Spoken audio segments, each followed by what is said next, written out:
So Devon, you've made it to the top of the game in multiple different levels of your life, man. You made it to the league. You made it to being a really sophisticated real estate investor. Now you've made it to being a really active business owner.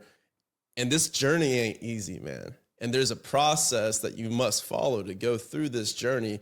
You call it the storm. You've got the story of the storm, man. Walk me through the story of the storm. Yeah, I firmly believe just about every person is entering a storm, in the middle of a storm, or just got out of the storm in their life. And when you understand that and you put that in perspective, one, the people who are having a ton of success, it disarms you into thinking like, all right, they're going through something too, whether it's personally or professionally. They're in one of those phases as well. And then when you know that you're either entering, in the middle of, or just got out of, it prepares your mind to prepare for the storms in your life. And I didn't know that growing up, but the biggest storm I faced to date was when I was in college. Coming out of high school, I was top recruit in the nation, got scholarships to go anywhere I wanted in the country, top 5 recruit, all of that. I go to USC and I faced injury after injury, coaching changes, position changes. I tore my ACL. I had hip surgery. I tore the pec off the bone, lifting weights. And then Coach Carroll left to go to Seattle, and I deal with coaching changes, changing positions. So I went from at the top, like, oh, I got a clear path to the NFL. I know I'm going league, to going through a time period where I'm facing a ton of adversity, and it didn't look like I was going to make it to the NFL at all. And this is a dream I had since I was 7 years old. So I went through a 4 or 5 year period where I felt like I was in the middle of the storm. I was depressed, angry, resentful, jealous, to be honest. I'm like, why are these people having more success than me? They're not working as hard. They're not sacrificing as much. And my last year of college, I finally shifted my mindset and was like, this bitterness, this resentment, all of this isn't doing anything for me.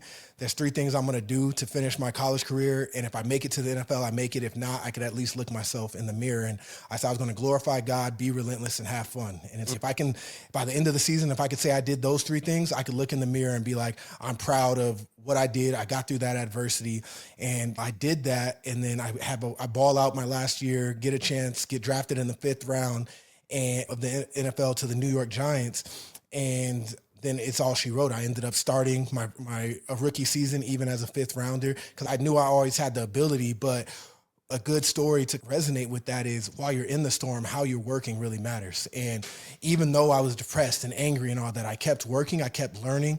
So I learned how to play every position: outside linebacker, inside linebacker, defensive end. So I understood the game far more than I did if I never would have got hurt, because I was spending way more time in the film room.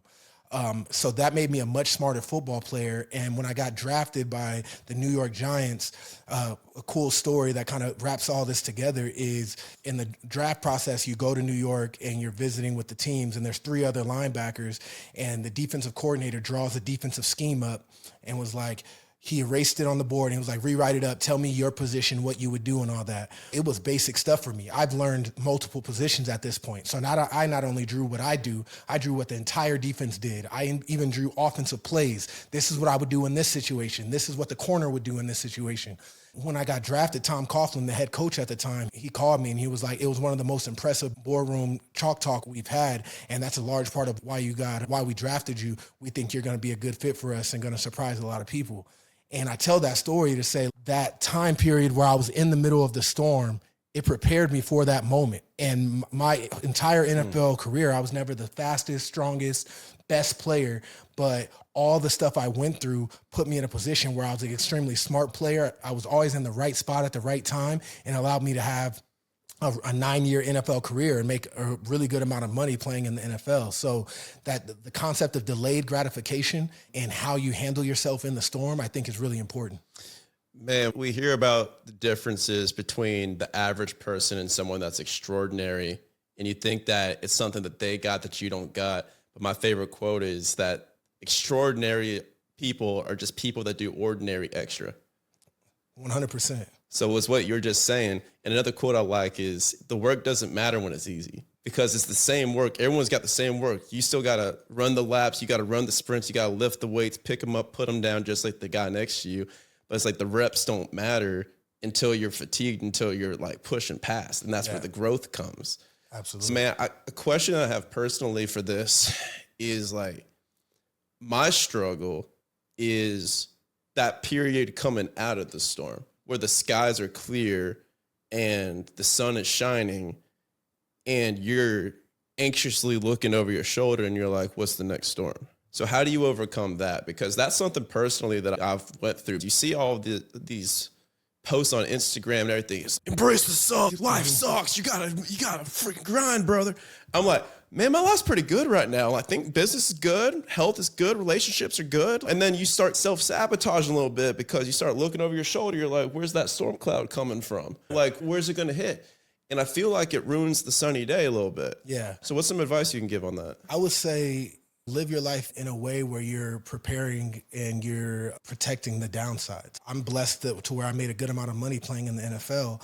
So how I run businesses, how I invest is going to be a little different than somebody else who started from nothing and they're building their business. They might take more risk, but a huge thing for me is preservation. So it's like, I want to grow. I want to become more and more wealthy. I want to accomplish a lot of things. I want legacy, but how I do that, I'm not going to take the same risk that the guy who started from the bottom and I'm growing this thing and I'm going to take risk. And my risk was playing in the NFL and putting the work in to get to that point. So I would say really assessing your situation, your circumstances, and how do you protect yourself the best you know you can for the downside. So when I entered the NFL, what that looked like for me, I know that football can be taken away from me at any moment. I just experienced it. So what I was doing was saving my money. My first year in the NFL, my first 4 years in the NFL, I drove my high school car, and then I ended up getting a Kia dealership to give me a free car for a couple of years. So I didn't buy a fancy, nice car. I was saving my money. When off season came around, I stayed at my parents' house, or maybe I would get an Airbnb for a week or two here or there. I didn't go and get some high rise in LA or get some expensive rental in Scottsdale. I wasn't doing that. I was like, all right, I know football can be ripped from me. I'm going to save as much as I can and be as prudent as I can with this money so I can put myself to being successful regardless. So if I only play 1 year in the NFL, 2 years in the NFL, I'm going to have saved as much of that money as I possibly can, which is going to give me a great jump start in life. So that's how I was preparing for the next storm. Now, granted, I had that mindset my whole career, and I ended up playing 9 years and made a good amount of money. But that just helped me in business and in my investment journey and stuff, and propelled me into what I'm doing now. So I would say anybody getting out of the storm, learn the lessons from the storm and protect your downside as you're going. Now, you can't foresee every little thing that's going to come in life, but you can learn from what's already happened. Like, I'm going to make sure that those same things don't hurt me the same way they once did. Yeah, hope for the worst, prepare for the best. Yeah. Man, I got 2 questions from the league, and then I want to get into some of your investing here, because you've gone through a lot of identity shifts, and that's something that's really interesting to me, because somebody that's listening to this or watching this, maybe probably 99% chance they're not in the league, or they're never going to go to the league or play professional sports or be an athlete, pro athlete, but they are in high-level positions, high-performance positions, whether they're in corporate, if they're a VP, if they're something that's just someone that's worked their ass off for a long period of time, and then leaving that job to go into a new season is a lot different. And I think high performance is high performance. Absolutely. Most people are aware of the amount of effort that it takes to go from like the top 90% to the top 10% of any field, of any profession, right? But I think most people grossly misunderestimate the amount of effort it takes to go from the top 10% to the top 1%. And that's like a multitude of 100. Right. So what's the difference between going from the top 90 to the top 10 to going from the top 10 to the top 1? And you can use that as an example of like you going from high school to the college to D1 and then making it to the league. It's a whole different level. So what's some advice you can give about the preparation and what's required? A couple of things come to mind. Adding skills to your toolbox constantly. You know, I had to do that as before you need them. Yeah. Because you were in the board, like you had the skill ready. You didn't get ready, you stayed ready. Yeah. So I think that's a huge component. I think too many people get complacent and stop learning and stop trying to advance themselves in ways where they're going to really improve what they're doing, what they're capable of. People get in high positions and they just start coasting. And, you know, that's the recipe for disaster. If you're continuing to add skills to yourself, you're always going to be valuable, whether you're working for yourself or for somebody else. When you're adding skill sets and you're improving, you're going to be able to earn more and more money, whether that's corporate or in business. So that's one thing, constantly learning and constantly growing. I think people reach a certain level of success and they stop doing that. Because they're like, oh, I'm good. They take their foot off the pedal. When you're trying to get in that top 10%, you're like, I got to get there. I got to make it to the league, or I got to become a CEO, or I got to become a VP. And then they get there. They get used to it and they start coasting. And I think that's the biggest key is once you get there, you got to keep doing the things that got you there, but it might look a little differently. It might just be consistency. So many people think they got to do night and day different things. And it's, man, when you do the same thing over and over, I'm going to be hard to catch up to at this point because I worked out for an hour and a half this morning and I was listening to an Alex Hormozy podcast the entire time. That's a ritual for me. I'm listening to a different podcast. This is out of the league. This is out of the league. Yeah. So I'm learning constantly. So in football and when I'm in the league, it was the same mindset. I'm watching film in the off season. I'm doing the extra things to take care of my body. I didn't drink a lot of alcohol when I was playing in the NFL. I would have a weekend or two with my buddies where I would, but for the most part, I could count on my hands how many times I would drink in a full calendar year because that was the little edge I needed to continue to have my career and have the success. So I think adding skill sets and being willing to make sacrifices and be consistent. Man, I love that. I love that because anybody that's listening to this can apply that stuff. People think it's rocket science to become successful in anything, and I just really don't agree with that. There's certain things where you need a certain level of God-given ability. If I had my same makeup, but I looked like Myles Garrett, who's a really good football player, if you guys don't know that. I better know who Myles Garrett is. Yeah, bro. But I probably would have could have excelled much more than I did, but I wasn't blessed with Myles Garrett's attributes. But I maximized what I was given to the most of my ability on the field, and I just want to do the same thing in business and entrepreneurship and investing. What are some misconceptions about NFL pay or pro athlete pay? So it's just people see somebody that's in the league, they're like, oh, they're making millions of dollars. Like, how's that split up? I know you got signing bonus, you got salary, and then you got like performance bonuses. Like, how does that all work? And then most people blow it all. Like, first of all, I think you being a business person and your audience as well, it's important to note that NFL contracts, we're binded as players, but the league really isn't, and the teams aren't. So let's say a guy signs a 3-year, $10 million deal. The first two years have guarantees in it. The last year doesn't. How many contracts in business have you seen where one side is completely liable, the other side is not? Like seeing contracts and being in the business world now, I'm like, the contracts we sign in sports is wild because it's like, we got to abide by it, but they don't completely. So an example is like a 3-year, $10 million deal. That might come across Sports Center and you're like, oh, $10 million, this guy got paid. The problem is it's really 2 years, 6 that's actually guaranteed. So there's $4 million that the guy may or may not receive. So what position does this player put in? If he plays really well those 2 years, they just got this guy for a bargain and they're keeping him for 4 for that next year. If he plays poorly or they don't want him anymore, they don't have to guarantee, or they're not abided by that last $4 million and they can just cut him before year 3. So it's either way, the player is screwed in that situation because either he should be making double that because he's outperformed and they're like, hey, you signed a contract, bud. You're making 4 this year. And then all over Sports Center, oh, this guy's holding out. And that's usually the reason is I outperform my contract. And then the flip side is they should keep this guy. Oh, he's played okay. He's had an injury, what have you. Oh, we're just going to cut him. We don't owe him this last year. So that's the first thing. So when I see 3-year, $10 million contract, I'm like, what's the guarantees? Okay, let's say it's 2-6. So now you know that, and then half of it is cut in taxes. We're taxes W-2 earners, and there's no way to get around that. So if I started out in New York, literally our checks were half of what they were supposed to be. And then you have agent fees, and the standard agent fee is 3% gross. So if your tax rate is 47, 48, 3% gross of that. So start to do the math. So a 3-year, $10 million contract can look like $3 million net in a heartbeat.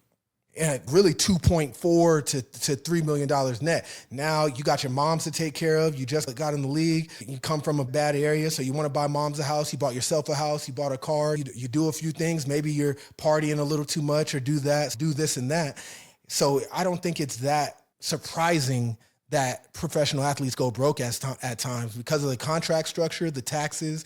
And then when you think about these people aren't always super educated on finances. If you make that in business, you understand P&Ls and balance sheets. Yeah. And you're financially literate at that point. When you become wealthy from something that has nothing to do with finances at all, and you're throwing money and you come from a bad background, I'm like, these guys are 20 years old and making millions of dollars and don't understand the game fully. So I don't think it's that surprising.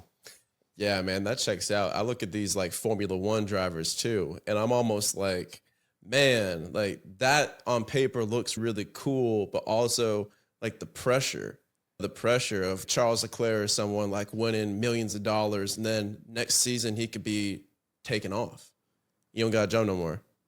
So And if then he like, makes millions of dollars, that has to sustain him for a long period yeah, of time, and he's and like or he has 25. the pressure to make it again. Yeah. So let's talk about identity shift, man, because like I think that's going to be the big thing that most people will take away from this, and then we can get into the investing side. But you're leaving this career where your entire life has been building up to this spotlight, and you finally do it. You reach the mountaintop, and you stayed at the mountaintop for 9 years, man. And that's a good career in the league. Yeah. And then you're leaving the league. Walk us through how to overcome these identity shifts, because I went through that when I left corporate, man. I was like, yo, what do I do with my day? Who am I outside of that job? Because that's what we're talking about, is who am I outside of this job? Yeah. So like, how did you go through that and navigate that? So another lesson, I think I would have struggled with it immensely if it wasn't for the storm that I went through in college that we talked about. But once I had that storm, I had the perspective of football is what I do. It's not who I am. So I tried to really tether myself to what am I about as a human being? I'm going to work my ass off. I'm a consistent learner.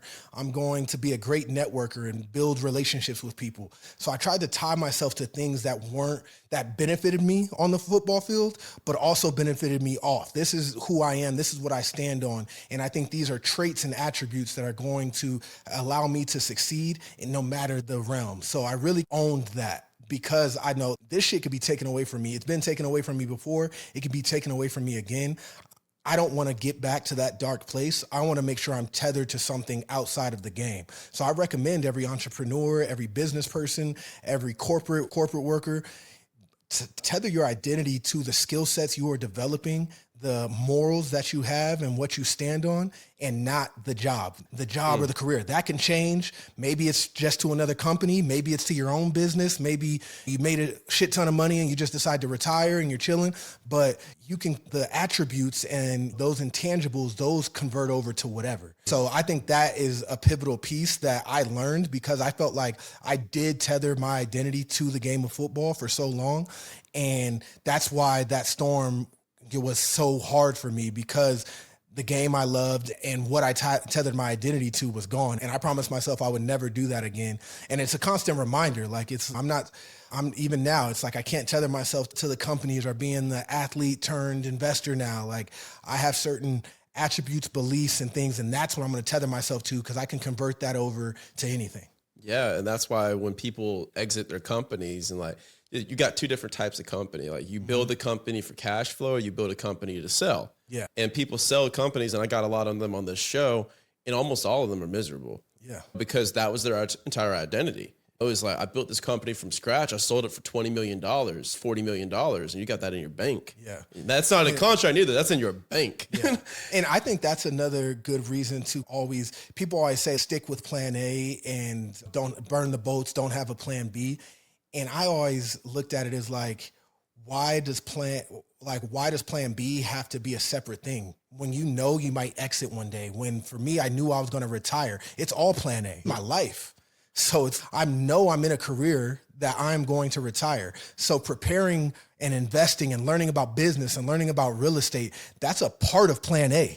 Like, I'm not going to just focus on football and then end my career and not have any clues. There's a level of like focus and keeping the main thing, but you have to have kind of an idea and forward thinking of what is outside of this for me, as that time is going to come. And that notion of you got to be so tunnel visioned when you're in a career that you know is going to end, I think it actually hurts more people than it helps them, because I see guys, entrepreneurs or business people who sell their companies, corporate people who end up getting laid off, NFL athletes who end up not making it in the NFL or making as much money, and they end up in this spot and they go through years of like chaos because their mindset was like, oh, I'm just going to focus on this. And they ignore every other aspect of their life.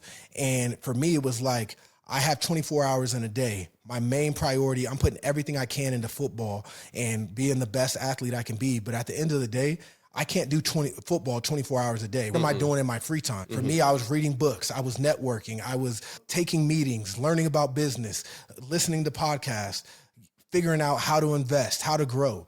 And other guys might be playing video games, smoking weed, partying. And not that I never did any of those things, but I kept my priorities and my free time regimented in the other things that I was interested in. So I think that's a nugget that I think a lot of your audience could lean into. 1,000%. I want to talk about something real quick. You got 8 figures in syndications right now. And a lot of people that are high performers think that investing in a passive syndication is going to be their ticket to financial freedom. And I actually think it's one of the worst things that somebody can do as a high earner, high performer. So I'm curious about your experience with passive investing in syndications and maybe what you would recommend instead. Yeah. So my kind of investing in real estate journey, it started out in 2014 when I was drafted. I bought a single family property and I started scaling a single family portfolio, but I felt like I couldn't scale that fast enough. Yeah. So that's where I started investing aggressively in syndications. And I can't say I regret it because all the syndications that I've had exit and even the ones I'm in now, I think they're all going to do well. There's some there's been capital calls here, there, and all that. But for the most part, my portfolio has performed well. But what I will say is be very mindful of what you're really looking for and what you want, because everything that glitter ain't gold. And you have these outside people that you're about to invest with. And the thing is, they tie up your capital for who knows how long. You know, the average syndication is 3 to 5 years, but they could easily go to 5 to 7, and some could go to 7 to 10. So you're looking at, on the short end, a 3-year, on the long end, a 10-year hold. And most of them, give or take, are going to pay you majority, if not all, of your returns on the back end. So there's some that's going to have an 8% preferred return. I found that to be the standard, but sometimes, give or take, some's a little lower, some could be a little higher. Yeah, I've never seen 7 to 9. Yeah. You ever seen anything really over 9? And the lowest I've seen is 7. I'd say 8 is about what's average. So maybe you get a preferred return, but if stuff gets bumpy, they suspend the preferred return, and that's the dividends that they're actually paying out. So you're going to get most of your stuff on the back end. So now you're talking about you have to wait to your capital, and there's a cost to that. So for me, in the position I'm in now, I have all this capital in syndications, but now I have a growing real estate portfolio of my own. I have my lending business where I'm lending to investors and developers here locally. And I wish I could take every single dollar I have in syndications and throw it into my lending business and growing my real estate portfolio. And I say that because my lending business gives me a really high return on my capital. If I can just lend all my own money out, I can make mid to high teens to maybe even 20% returns on my capital annualized, depending on how fast loans turn over, how I'm operating my business. And then on the property side, if I'm buying properties with it, in Arizona, the cash on cash may be a little lower, but I have the teams in place to buy deep, force a lot of equity, take most of my cash out, do the Bird method, and really monopolize and scale my real estate portfolio. And instead of being able to do those things with all the capital I have, I'm waiting for a 15 to 20% IRR. I would say that's about what's average in a syndication, give or take. But it's all on the back end. So I believe cash now and leverage and control now is better than having to wait. So if I could do it all over again, not that I wouldn't invest in syndications at all, but I would have been more selective. But I feel like at the time I was making those decisions, I was making it with the best knowledge I knew. And that's why it's good to continue to learn. But for the listeners out there who may be in the corporate and they're like, oh, I'm just going to invest passively, I challenge you to at least really consider all your options. And the most pushback I get from owning your own businesses and your own real estate portfolio is I don't have the time. And there's no way around that. It's going to take some kind of time and effort, 100%. But you can build out the team and the SOPs to own your own businesses and to own your own real estate, where you're not putting an insurmountable amount of time into it, but your returns can still be better on the cash basis and way more control, which you're able to scale up. Let's talk about returns for a second, because we're talking about investing right here in real estate. And so people are willing, for real, people are willing to invest $30,000 to $50,000 to $100,000, like $30,000 to $100,000 into a college degree, with no expectation of return. But they will not invest, and that's 4 years. Yeah. People are investing 4 years into college, zero expectation of return, zero guarantee. But they won't invest 1 to 2 years of like real hard work to unlock the rest of their life. Because like you said, you can't go around it. You got to go through it. Yeah. Like I just got out of a season of doing 2.5 years of that rocky cut scene where I was like every hat in my business. Yeah. And now I got systems and I bootstrapped it. So I got enough revenue and enough profit now to be able to hire a team. And now we're running $1 million of payroll for our company. And so I'm like, now I'm on the other side of it. But it's insane to think about. But it goes back to what you're saying about the syndications is what are your goals? So a lot of people, like if you're a doctor, if you're a lawyer, if you're someone that's, I can see myself doing this for the next 40 years. And I just want a little bit of pocket money on the side here just to be smartly investing and have my money do something. Yeah. Sure, do a syndication. But the people are being sold syndications as like a financial freedom metric. And that ain't true. Because if you want that cash flow, here's a quote I'm working on. I've never seen a passive way to build passive cash flow. Yeah. I've never seen a passive way to build passive cash flow. You got to actively build the passive cash flow if you want truth. And that was something I had to live out myself personally. Same. When I first got in the league, like it was my mindset and why I started buying single family properties. And the first couple of syndications I did were actually private credits, private lending vehicles that were giving out monthly returns at 8 or 9% because it was like monthly checks. My mindset was like, I want to get to $10,000 to $12,000 of passive income coming in from properties I owned free and clear. So I was taking my NFL money, buying properties in the Midwest for around $100,000, and the rents were $1,200 to $1,300, making the 1% rule. I'm like, I'm going to buy X amount of these, and then I'm going to invest in a few of these syndications that are paying out dividends at or around 8% with some upside, and that's going to be it. And if your life is really just going to stay right there, it could work, but it's still going to be iffy because expenses come up and you got to account for the houses need work and all of that. So all of a sudden your high cash on cash return can be plummeted in 1 year from a roof and a couple of things. And on the syndication side, if they stop paying out the dividends. So I had to learn that. But when your lifestyle is probably going to increase. So when I first got in the NFL, I was single, young guy, but I always knew I was going to end up having a wife and having kids. And hey, that's going to increase. Yeah, that's going to increase the amount of money you're spending on a monthly basis. And that model wasn't going to work. So towards the end of my career, early in my career, my mindset was like, I'm okay with the longer horizon stuff because I'm in a position where I hypothetically going to be playing for a few years. I can put it in this. As I got towards the end of my career, I'm like, I want high cash flowing. I want to replace my cash burn that I have in my life with investments. And I'm like, if I just keep buying these single family homes, which I was buying turnkey, and it was 8 to 10% cash on cash. And I'm like, I'm going to run out of money and I'm not going to hit my goals and exceed my goals.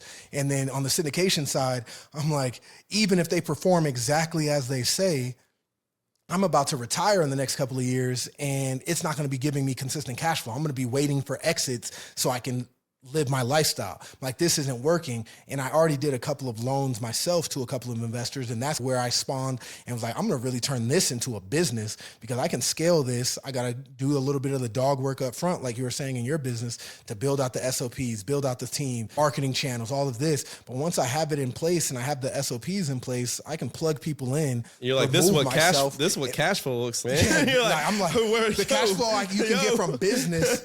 And I think for any real estate investor out there, I'm going to be straight up. You make way more cash flow from business than you do from real estate. I love real estate and I started out purely a real estate guy. And I still want and believe that it is a cornerstone and will be a cornerstone, but you can make way more money from business. And then for me, you got to have that flywheel of income coming in that can then fund your lifestyle, cover the business and all that, but then also allow you to keep buying the real estate and allowing that to compound. Welcome to the dark side. Man. Bro, no, it's serious. It took me forever to understand that. And the only way that I learned that was because I interviewed a bunch of 8-figure guys and girls. Yeah. And I was like, yo, this doesn't make sense to me. Here's the thing. You can invest your way to 7 figures. You can become a millionaire through investing, 1,000%. But you really need to be an owner of a business to take you to 10 million and beyond. And what becomes tricky about that is I used to separate real estate from business. Yep. But the people who are in real estate and doing that, they're operating it as a business. They're buying, they've systemized it, and they're buying, even if it's single family, they're fix and flipping at scale. They're buying and holding at scale. they're running a business. Correct. That is a business, but their business is buying and holding real estate, or buying and flipping real estate, or buying multifamily or whatever. And that's the and game, that's dude. where the unlock, like, it's okay. So if you're not really going to hit all your goals if your mindset is, I'm just going to buy one property a year. And unless you live very frugal, if you're someone who's just, I'm going to live off X amount and I'm good with that. And that was like, me, man. But if you have bigger goals than that, it's like, you're not going to get away with just buying a couple of rentals. It's going to take forever, and the cash flow is not going to do all the things that you think it's going to do. And you're not going to attract the quality of people that you want in your life, that in your circle. If you got, I call it like $100 goals. Yeah. You want $1 million relationship. You can't come into $1 million relationship with a $100 goal and with a $100 vision. That, because I can, exactly what you just said was me. Yeah. I was like, I'm going to buy a house a year. And I thought it was a big deal.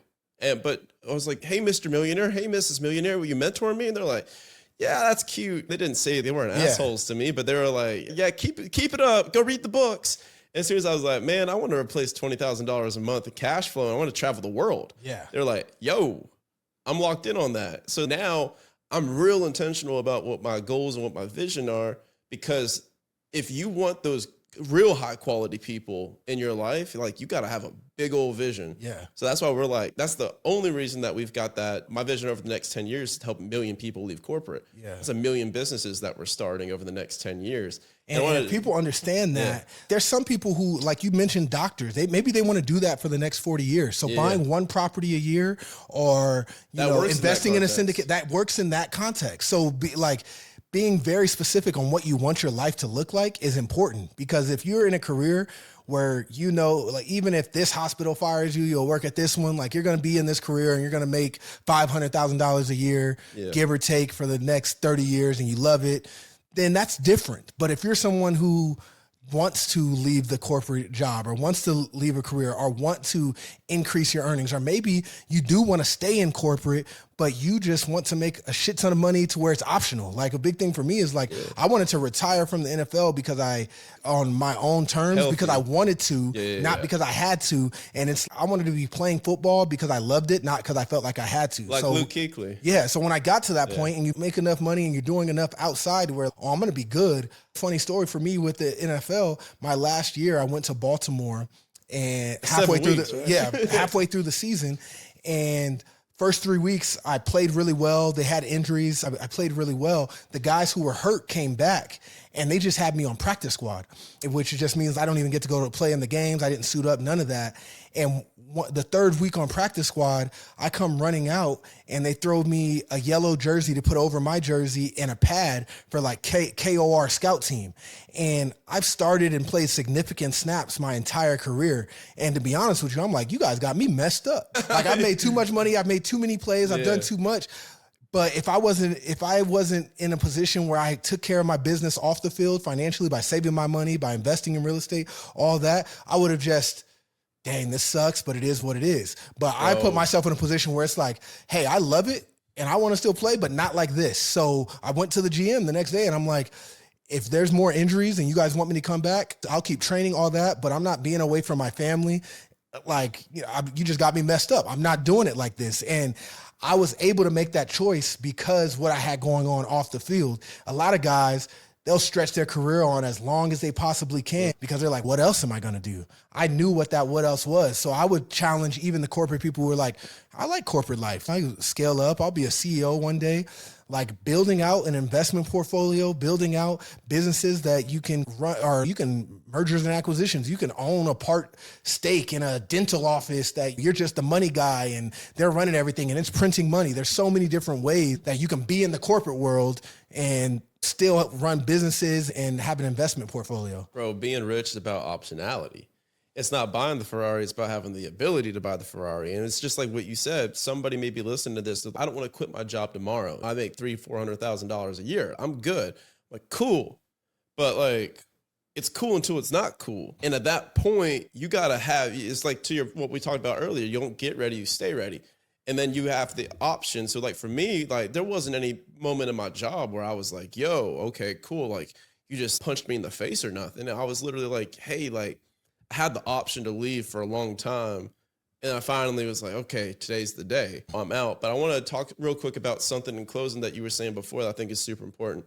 When you were a single dude making a lot of money, it's hard for a single dude making a lot of money to not blow that money because you're already good. You're fine. Even when I was making $250,000 a year in my sales job in my early 20s, that's stout and I was good. Right. And so it's real hard to keep staying hungry when you're good. But what I did is what you did is I was like, I'm a budget for a family of 4 today. And so people look at me today and they're like, oh, yeah, you're spending this money. You don't know what it's going to be like when you have a wife and kids. I'm like, no, it's in my budget. Yeah. I'm planning for that right now. Yeah. So it's like that vision. You're like, okay, cool. I got to do more because for me, I'm cool right now, but I got to serve my people. Yeah. I got to serve my unit, and then I got to serve people beyond that. Kind of going into that service. Can you talk a little bit about that? Yeah, I would say that as begin with the end in mind. But as soon as I got in the league, it's like, I know it's going to end one day. I know that I'm going to have a family one day. I know the quality of life I want to live. I don't want to just be like good enough. Like, I'm not somebody who needs ultra like luxury where it's $10 million cribs and all that. Yeah, but I knew I wanted a nice home. I wanted to be able to drive a nice car. I wanted my wife to be able to have a nice car. I want my kids to be able to go to a good school. So I'm factoring in what that lifestyle takes. And then I'm factoring in, okay, I got to be making enough income, but then I'm putting extra sauce on it because then you got to pay for taxes, cover taxes. And if you're an entrepreneur, you got to put that aside quarterly or annually, however you're going to pay that.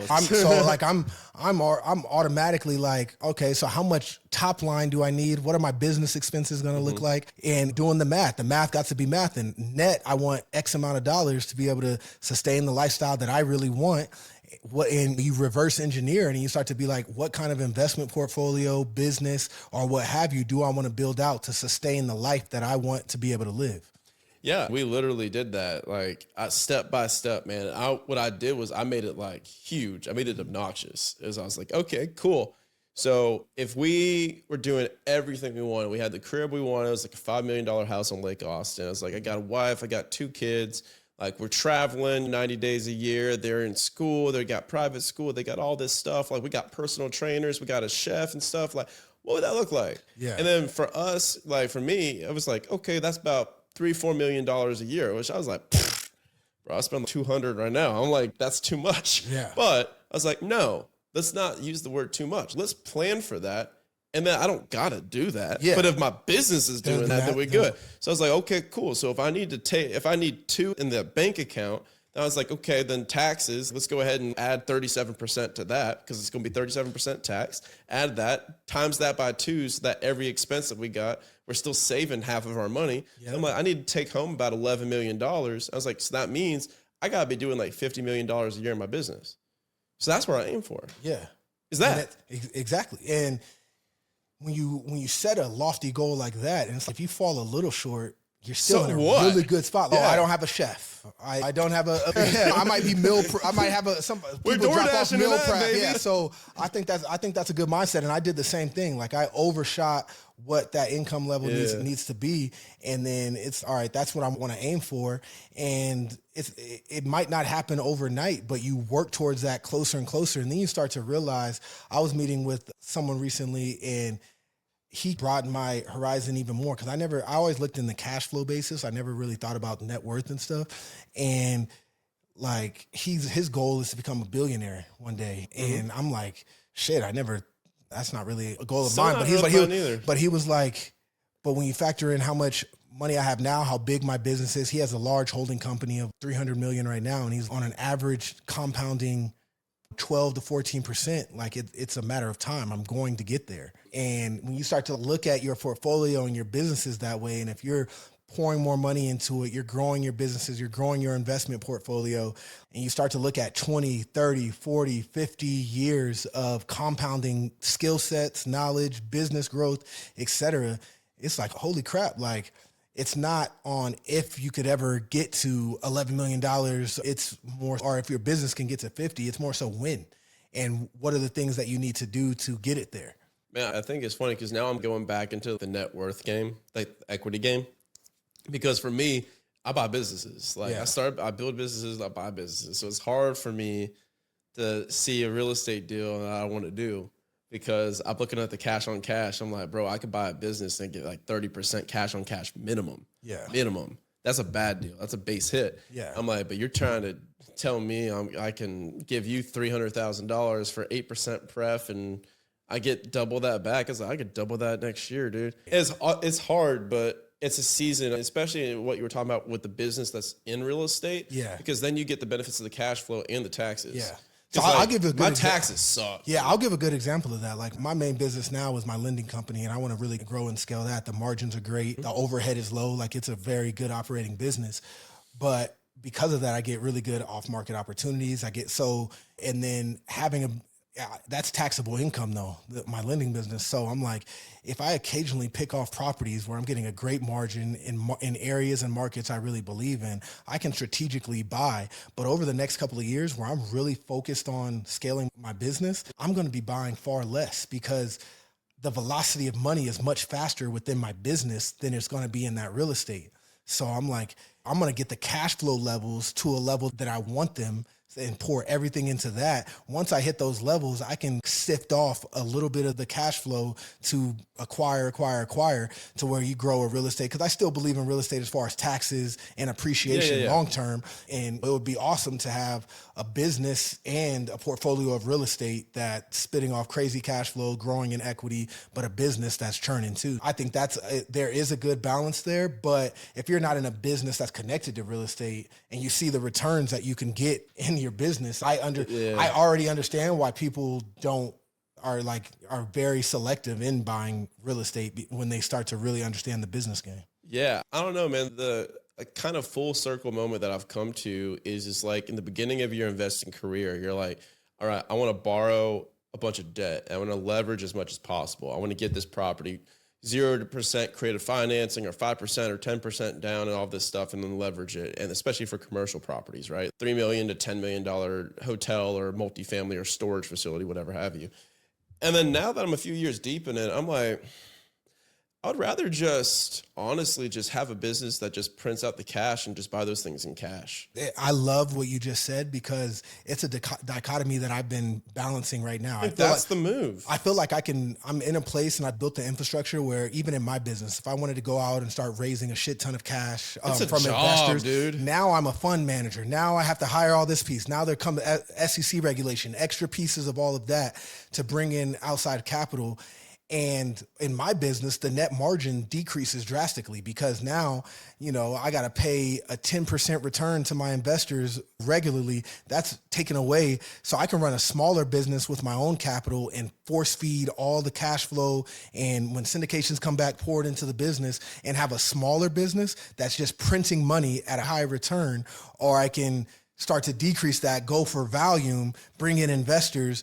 And I think it is honestly the conversation of bootstrapping versus scaling and raising venture capital and raising money. And there's an argument for both sides, but you got to decide what route fits you. And I think for me, it's the bootstrapping avenue. I think so, man. Because I've talked to some VC people who they're like, oh, they had big exits and they made a ton of money. But they're like, if I had a much smaller business and I exited, I would have actually made way more. Any real happy, massive syndicators right now? I don't. No. No, they're going through it. A good point of that is when you're starting to raise a lot of outside capital, you have to make business decisions, even if it's not always the most prudent thing to do. And I see it a lot in real estate. These syndicators, they got overhead and they got investors to keep happy and they got money to deploy.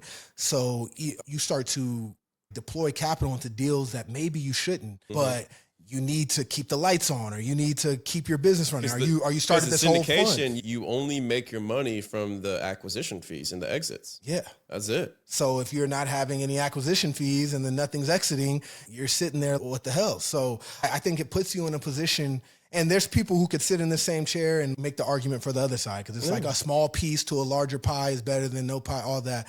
So I would say, for people in your audience who probably are a lot higher net worth earners or higher earners, they're in corporate looking to go over. If you have capital, I would say bootstrapping is a good way to at least start, but build the infrastructure so you have optionality. So that's what I've decided. I'm gonna build it like I can one day sell it, like I can one day raise capital, but I don't really think I plan on doing either. Yeah. But if you build the infrastructure that way, it's only going to increase the value of your business, of your investment portfolio, what have you. So I think that is the right mindset to have. If you do have capital to start and seed money to build your business, build it bootstrapped, but build the infrastructure to where you could do those things. I agree with that. I think, yeah, because like right now, it's like I'm more so looking at doing like JV stuff to where I'm like, okay, cool. Like I don't need to take this down 100% myself, but like if I want to see like a $4 million property, I'm like, okay, what would it look like for me to bring $1 million, somebody else to bring $1 million, somebody else? And that's what I'm thinking about right now. I'm doing a few other projects where I'm like a partner on that soon, and it's not going to be like much. It's just going to probably be about $1 million, but I'm like, yo, like it's a development deal or something. Like that stuff it requires that. You got to do it for development. And so I'm really interested in that. But yeah, for the most part, man, I'm like with you. Yeah. I just don't see a future. And this is coming from me yesterday interviewing a guy that's raised over $100 million. Yeah. So it's just, I just don't see for me or for you personally, it's like, I just don't see it. Yeah. And I think it's playing your game. Yeah. What game you want to play, man? And it's just, for me, I just don't see a world where I want to be answering to 500 investors. Yeah. Yeah, I think it's a good point you make, even with the JV side and stuff. That's different than raising capital or anything. You got 3-5 people. You got a few partners, and it's on this one deal, this one property, this one business. Like all got skin in the game. Skin in the game. It's a little, hopefully it's structured to where you know who the lead person is and all those things. If I like that kind of model better than at scale as well. Yeah. Man, if people want to find out more about you and they want to follow along and also plug your new book. Yeah, so my newest book is Real Estate Side Hustle. It's honestly about everything we talked about today, how corporate and high net worth earners who have 9-to-5 jobs, how they can build a real estate empire and businesses while they're still busy. So I talk a lot about the team you need, the SOPs to put in place. And you can find me at Devon Kennard on all social. And then my lending business for anybody in Arizona is weare42solutions.com. And it's only Arizona. Yeah, I'm starting out in Arizona. Maybe I'll expand to other markets eventually, but the point with our conversation is if I'm lending only my own capital, I can lend that here and not have to expand. So I have asymmetric bets because now I know the market, I know the players, so I'm decreasing my risk. And so I like it, man. Awesome, dude. Appreciate it, guys. Go check out the book. You can find it in the show description, and then also hit you up on Instagram, follow along to see what you're doing, man. But appreciate you coming on, dude. It's a good time, bro. All right. Welcome to the desert, bro. Yes, sir. All right. This has been Devon and Brian with the Action Academy podcast, signing off.